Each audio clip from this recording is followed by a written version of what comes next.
There's no escaping the fact that Seth Rollins' injury right now in WWE couldn't be happening at a worse time for all of WWE. He's been the center of the main event picture of Monday Night Raw since WrestleMania 41, having the proverbial rocket strapped to him through a number of significant wins and high-profile storylines. There's even a faction with two prospective heavyweight talents built around him that WWE has high hopes for. And the biggest mouthpiece in all of WWE, Paul Heyman, is thrown in there too, because why not? But after the sudden end of Rollins' match with L.A. Knight at Saturday night's main event, and some considerable time off for Rollins before that too, a lot of WWE's creative plans may now be in flux, in trouble.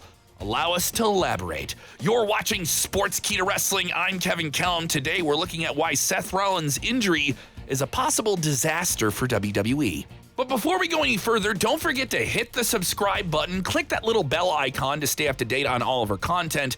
We're marching our way towards 200,000 subscribers. You want to help us get there? Jump into the comments as well, share the link so you don't stink. Let's keep going. Thank you, we're grateful.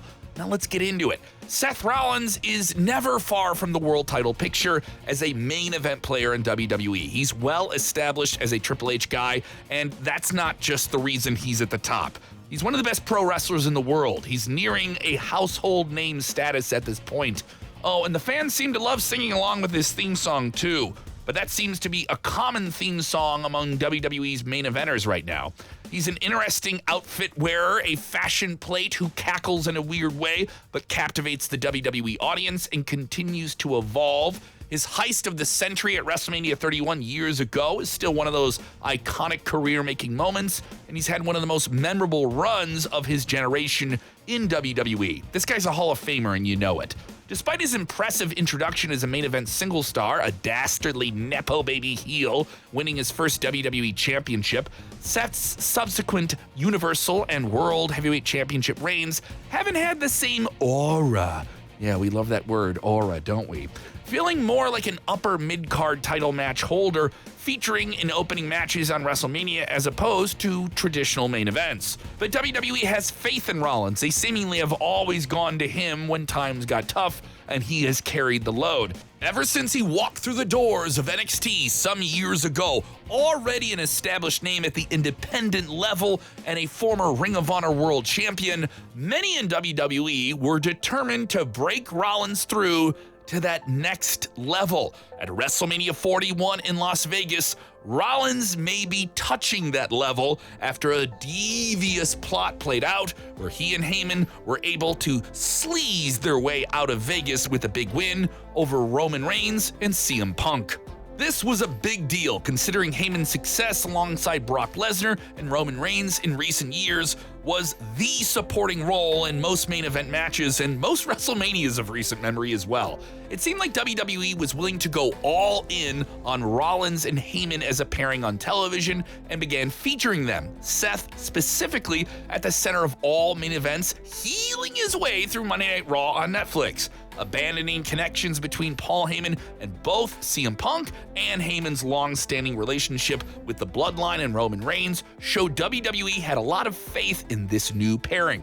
Punk and Reigns would no doubt continue their bitter feud and still have a potential payoff down the line. They would put all of the Paul Heyman eggs in one basket held by Seth Rollins. But now, with this injury, plans may have changed. They even formed a faction around them featuring up-and-coming talents, future world champions, and Bronson Reed and Braun Breaker, acting like real, legitimate, ferocious backup for Rollins. Wearing black, definitely not the same as the Authors of Pain during Rollins' short-lived Monday Night Messiah run, but this is different. Rollins' injury to his knees, which already have a historic injury history, leaves Heyman with nothing to do, but also leaves Bronson and Breaker without a leader, without a featured player for them to support. What other reasons will Breaker and Bronson stay together? It's something we need to figure out, and we need to figure it out fairly soon at the time of this recording. It's a good reason, it's a good question to ask, but without Rollins, they're two big scary guys dressed in black, and that rarely, if ever, works. Just ask Chronic. Yeah, if you need to know about Chronic, look them up. They had something, but it didn't go anywhere beyond a certain something. It's hard to imagine these two teaming together in any other context besides being paired with Rollins. Rollins was the glue that held these two titans together. Without him, we could even see the two go their separate ways. Or maybe they do stay together in some ways. Unless, of course, they continue to work along Paul Heyman as his heavies, taking care of business and Rollins' absence like the OG Bloodline did with Roman Reigns when he was off TV, not being a full-time champion, but always being a full-time talking point of WWE TV. Is that something they can do for Seth Rollins while we figure out this entire injury issue? It worked in the past, it could work again, but it also failed for Paul Heyman more than once. Just ask Rybaxel. If you remember Rybaxel, yeah, you're maybe a Paul Heyman guy too. It didn't go that great. If WWE does indeed go this direction, they need to mind how the heavies take care of business for the boss in their absence and how that worked out for the Bloodline by developing individual personalities within the group, but a collective effort for the group through TV segments and long-standing credible threats that come with in-ring competition that we know both Bronson and Breakker can pull off. Whatever WWE decides to do with Paul Heyman, Bronson Reed, and Braun Breakker, it can't involve Seth Rollins, at least for a while, disrupting months' worth of creative plans in three important talents. Not an ideal situation, but the impact of losing Rollins doesn't quite end there.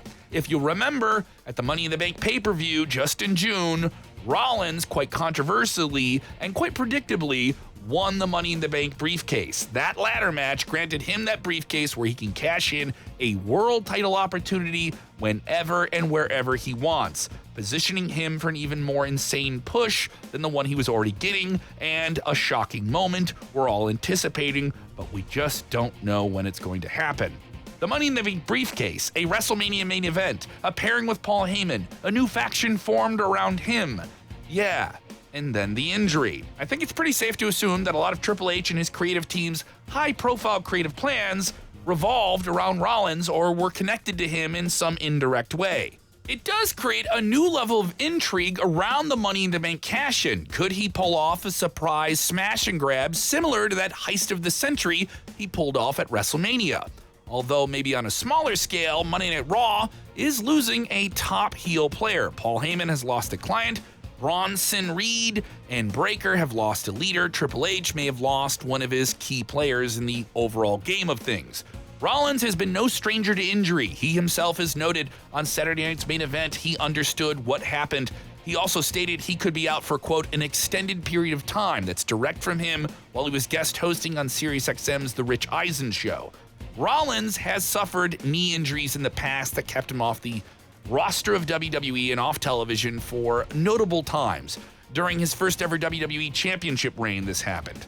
Plans had to be scrapped, and then a similar situation, sadly, a similar injury here. LA Knight, arguably a fan favorite in the Money in the Bank ladder match, maybe would have been a good option to take the briefcase in Rollins' absence, similar to how Edge took the briefcase from Mr. Kennedy in 2007. Rollins is an integral player on Monday Night Raw, both as a character and a performer. He's well and truly earning of his spot and is versatile enough to fit in however many storylines he's needed in at the time. Similar to how Liv Morgan, who herself at the center of several important storylines in Raw, is playing out. Liv also recently suffered an injury, and that will see her out of action for the foreseeable future as well. Professional wrestling is a dangerous sport. Accidents and injuries happen often. It is a part of what we know as wrestling fans, and it's a part of the risk every performer takes. But it really makes you notice when such a vital part of the show has to be written out suddenly. We wish Seth a speedy recovery, and we know he's already got an outlandish outfit plan for his return. Maybe a pair of glittery, shiny Sabu pants. He may even get a rumored new theme song from a major artist. We heard about this a few months ago. He is friendly with some big-name bands like A Day to Remember. He was in their recent music video firing off a flamethrower for some reason. No matter what the song is, we're pretty sure the crowd will sing along to that one too. Burn it down indeed. It's also worth noting in all of this, is this just another setup for Heist of the Century Part 2? Is it all a giant ruse by Rollins, who isn't exactly injured and is setting us all up for a massive Money in the Bank cash-in at an opportune time, like, say, I don't know, SummerSlam? What do you think? Could that happen? Is that a possibility? I mean, it would certainly make Seth Rollins the most devious guy in modern WWE, and considering that he's running with Paul Heyman, it just lines up. It's not honorable, and it would aggravate people, but remember, that's the idea. You're not supposed to like the villain. Rollins may give you great matches, but you're not supposed to like him.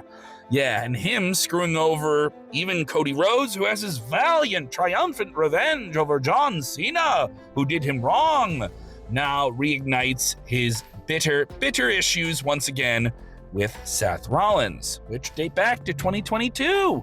It could all interconnect. What do you think?